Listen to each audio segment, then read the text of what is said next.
નમસ્કાર, દૂરદર્શન સમાચારમાં આપનું સ્વાગત છે।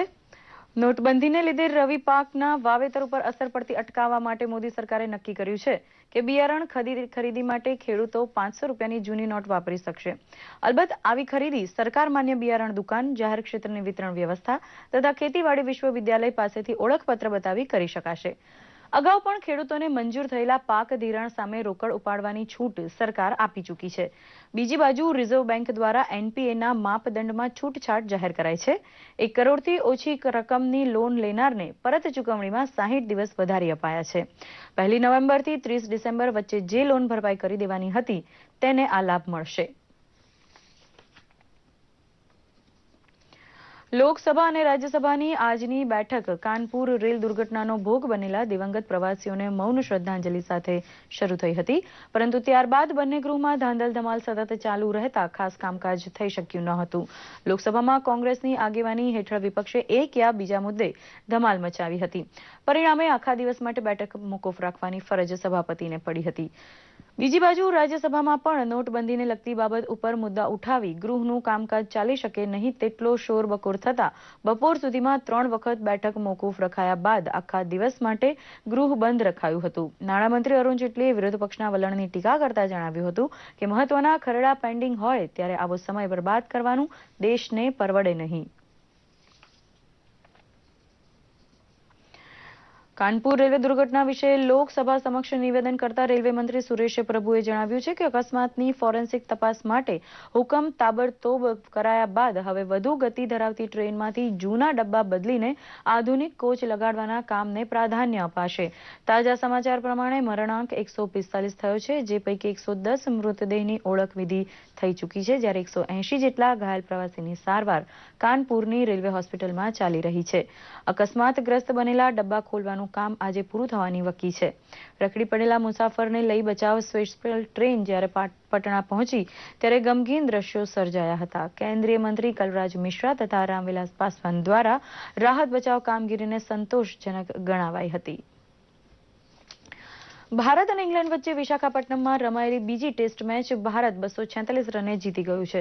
વિજય માટે મળેલા 405 રનના લક્ષ્યાંકનો પીછો કરતા ઇંગ્લેન્ડે ગઈકાલે 2 વિકેટે 87 રનથી તેનો બીજો દાવ આગળ ધપાવ્યો હતો, પરંતુ તેના બેટ્સમેનો ભારતના બોલરોની વેધક બોલિંગ સામે ટકી શક્યા ન હતા અને તેનો બીજો દાવ માત્ર 158 રને સમેટાઈ ગયો હતો। ઇંગ્લેન્ડ તરફથી કુકે સૌથી વધુ 54 તથા બેરસ્ટોએ અણનમ 34 રન નોંધાવ્યા હતા। આર અશ્વિન અને જે યાદવે ઇંગ્લેન્ડની 3-3 તથા જાડેજા અને શમીએ 2-2 વિકેટ ઝડપી હતી। 5 ટેસ્ટ મેચની શ્રેણીમાં ભારત 1-0 થી આગળ થયું છે।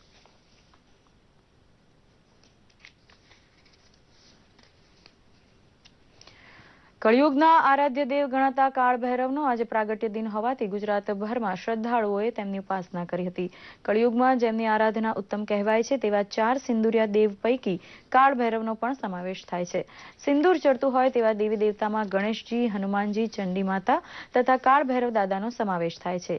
ભગવાન કાળ ભૈરવનું અસ્તિત્વ ભગવાન શિવજીના અંશાવતાર તરીકે મૃત્યુલોકને પ્રાપ્ત થયું હોવાનો ઉલ્લેખ શિવ પુરાણ તથા સ્કંદ પુરાણમાં મળે છે। સ્કંદ પુરાણમાં નિરૂપાયેલા ભૈરવખંડ અધ્યાયમાં કાળ ભૈરવના 8 સ્વરૂપનું વર્ણન થયેલું છે। 8 સ્વરૂપ એટલે કે કાળ ભૈરવ, મહાભૈરવ, સંહાર ભૈરવ, રુદ્ર ભૈરવ, અસિતાંગ ભૈરવ, ક્રોધ ભૈરવ, તામ્રચૂડ ભૈરવ અને ચંદ્ર ભૈરવ। શાસ્ત્રના કથન પ્રમાણે 52 શક્તિપીઠના સંરક્ષક તરીકે કાળ ભૈરવની રચના ખુદ શિવજીએ કરેલી માટે આદ્ય શક્તિની સાથે કાળ ભૈરવની પણ ઉપાસના થાય છે અને કાળ ભૈરવની આરાધના વગર શક્તિ ઉપાસના અધૂરી ગણાય છે। સાધક ગણ દ્વારા અનાદિકાળથી ભૈરવ સ્ત્રોત્ર, ભૈરવ કવચ તથા ભૈરવ અષ્ટોત્તર શતનામ સ્ત્રોત્રની ભક્તિ કરવામાં આવે છે।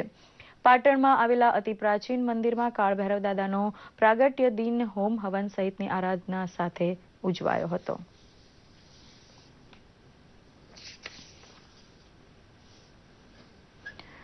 ભારત સરકારના શહેરી મંત્રાલય અને રોટરી ક્લબ દ્વારા સ્વચ્છ ભારત અભિયાનના સંદેશા સાથે મહાસાયકલ રેલીનું આયોજન કરવામાં આવ્યું છે।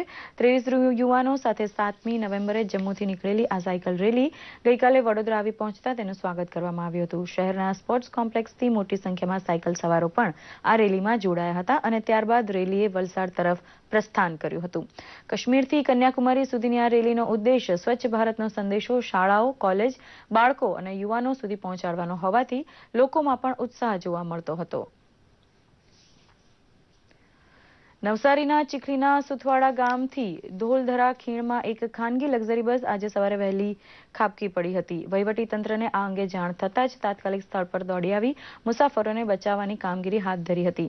પૂનાથી સુરત જઈ રહેલી આ બસના ડ્રાઈવરને ઝોકો આવી જતા તેણે બસ પર કાબુ ગુમાવ્યો હતો અને બસ ઊંડી ખીણમાં ખાબકી હતી. ખીણમાં પડેલા 16 મુસાફરોને નાની મોટી ઈજા પહોંચી હતી. સદનસીબે કોઈ મોટી જાનહાનિ ન થતા સૌએ હાશકારો અનુભવ્યો હતો. ઘાયલો પૈકી 3 જણાને હોસ્પિટલમાં સારવાર માટે દાખલ કરાયા હતા.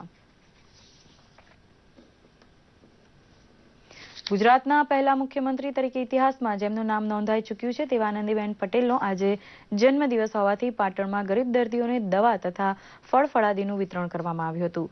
આનંદીબેન પટેલ પોતે મુખ્યમંત્રી બન્યા એ અગાઉ પાટણના ધારાસભ્ય રહી ચૂક્યા હોવાથી ભાજપના સ્થાનિક કાર્યકરો દ્વારા સેવા પ્રવૃત્તિ વડે ઉજવણીનો દાખલો બેસાડવામાં આવ્યો હતો. સંસદીય સચિવ રણછોડભાઈ રબારી સાથે ભાજપના આગેવાન તથા કાર્યકરો આ ઉજવણીમાં જોડાયા હતા અને પાટણ સાથે બેનના સંસ્મરણ તાજા કર્યા હતા અને તેમની પહેલને લીધે પાટણને મળેલ અનેક સુવિધા બદલ સૌ કોઈએ આભાર ભાવ પ્રગટ કર્યો હતો.